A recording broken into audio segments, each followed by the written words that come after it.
be dramatic, but does selling and putting yourself out there and making a song and dance about your offerings kind of make you want to shrivel up and die a cringe-induced death? Same girl, same. Let's talk about that. I know that gut tightening feeling when you post about something you offer, or when you're deciding, should I post about this same thing again this week? And that hesitation around naming your price, and that little ghost of your pick me girl era screaming, don't be too much, don't be too much. But guess what? You're not cringe. You're just conditioned. There is a massive collective wound around receiving, asking, taking up space, especially for femme, neurodivergent, rejection sensitive, and intuitive business owners who maybe identify with the healer archetype. So let's unpack that just a little, particularly that feminine wound of self-sacrifice. Oh, ouch. Sorry. Sorry to hold up that mirror.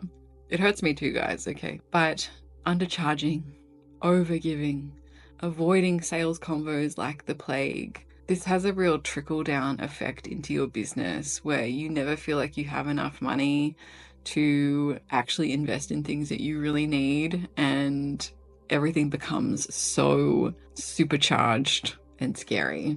We are conditioned to nurture, help, be humble, and in business, that shit does not pay the rent. So it's time to slay that fear of selling demon. Make it your new moon mantra, because I'm going to help you understand why it should be slayed and how we can do it sans cringe. Because you do deserve to take up space, and you deserve to be paid for this obsession, this purpose-driven business that you've had in your head and in your heart for years now. So my logo is a yin yang, and I have a tendency to view everything in a very masculine versus feminine way. I see the light and shadow and everything. I love seeing things from the lens of duality. So I think about the masculine versus feminine marketing trap a lot. If we're thinking about masculine and capitalist marketing, it's very urgency, scarcity, domination, and logic first. Things that I just do not relate to. And you've probably noticed a lot of rhetoric, particularly around people selling sales funnels and coaches, that are really polarizing in terms of how you should be showing up in terms of your marketing.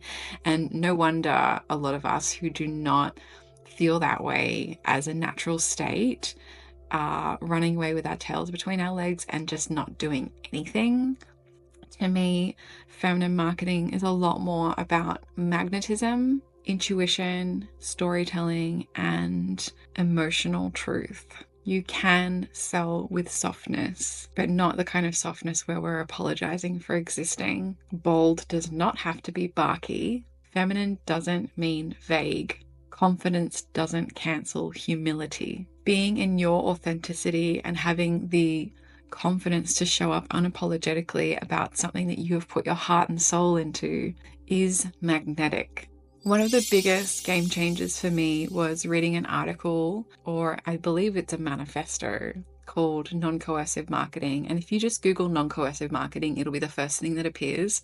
This essay really just confirmed for me that the way I've always been driven to sell is from a place that is really well-meaning, and I've wanted to be the antidote to what's out there in many ways, whether it's my crazy designs in a boring, templatey sort of world, and speaking a lot more tongue-in-cheek and being unapologetically Aussie in my language. And eventually, once I'd done the work on myself, really showed up face first, voice first, to be myself. And that took time, because it's a muscle that you have to build. But this non-coercive marketing article, it was extremely validating, and it just gave me the confidence to amplify the things that I was already doing and just be a bit louder about it, but still staying strong in the fact that I knew that I wasn't being coercive.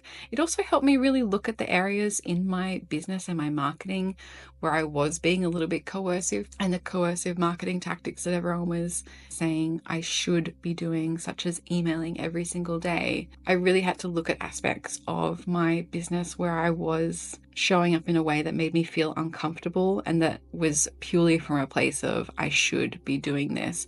If I want to make sales and survive as a business, I should be doing this. So I really recommend that you look up that article and read it. It doesn't take that long. So, not to brag, but at this point in my humble 10-year business that I've had, the people that find me are such neurodivergent, hypercreative little freaks, and it warms my heart in a way that I cannot express with words.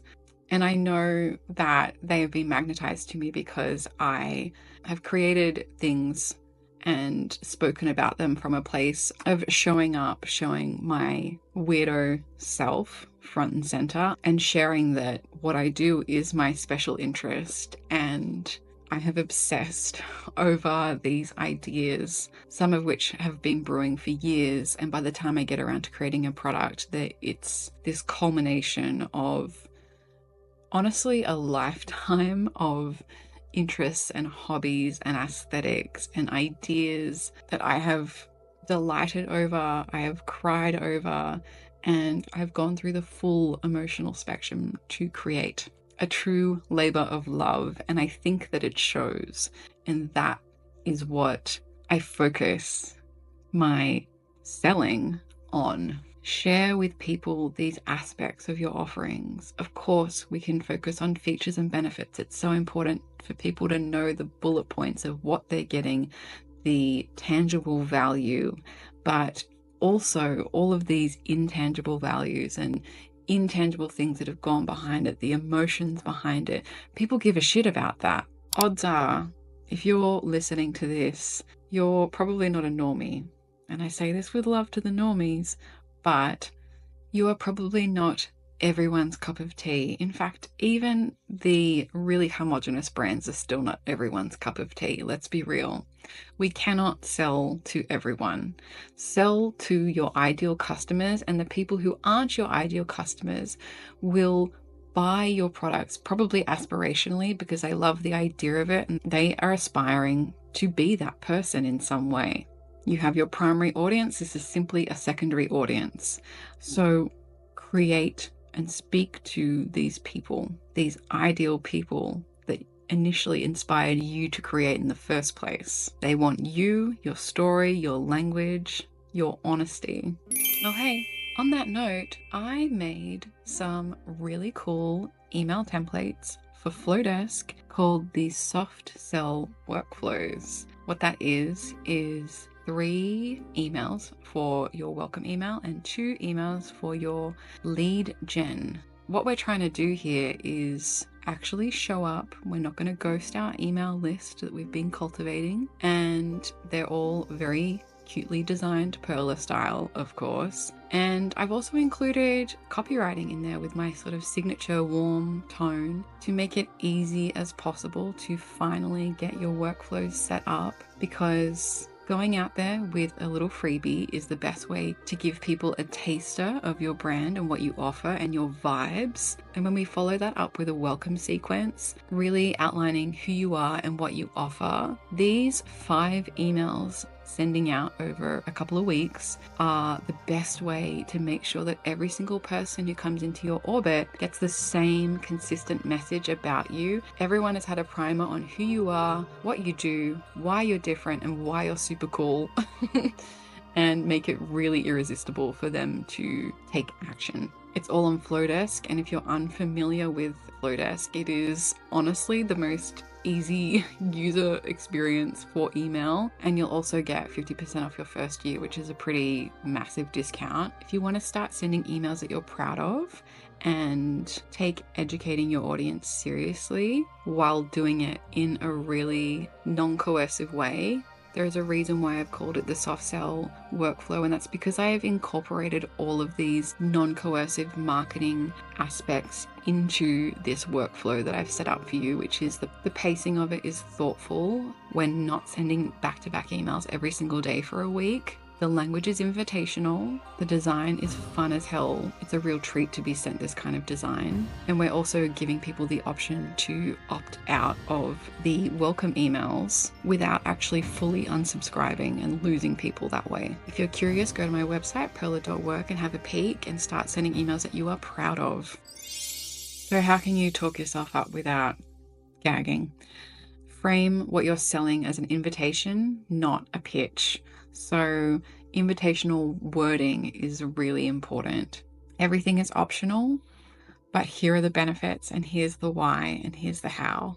Write it like a voice note to your bestie. How are you going to describe it? Because I find myself when I'm if someone asks me what I've got going on and I'm sending a voice memo to a friend, which I'm doing every hour at this point in my life, I will describe, okay, well, I've made this thing and I'm really excited about it. And it's just like, it's been really hard because of this, and it's been really amazing because of this. So I'm just naturally giving all these really fun little facts. And then when it comes to writing on my website or in my email, talking about it, I can suddenly get really formal. And I know that we really need to be concise in how we describe things to people, but we need to remember that like these little tidbits that we give away so easily when we're just in this natural bubbly state describing things to our mates or fellow creatives, we suddenly talk so differently. So how can we merge those worlds a little bit?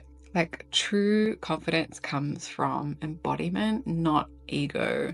And I would hazard a guess that a lot of you are not egotistical people. Most of the people that are in my orbit and find their way to Perla, I do not classify them as egotistical whatsoever. So just maybe think about that for a second.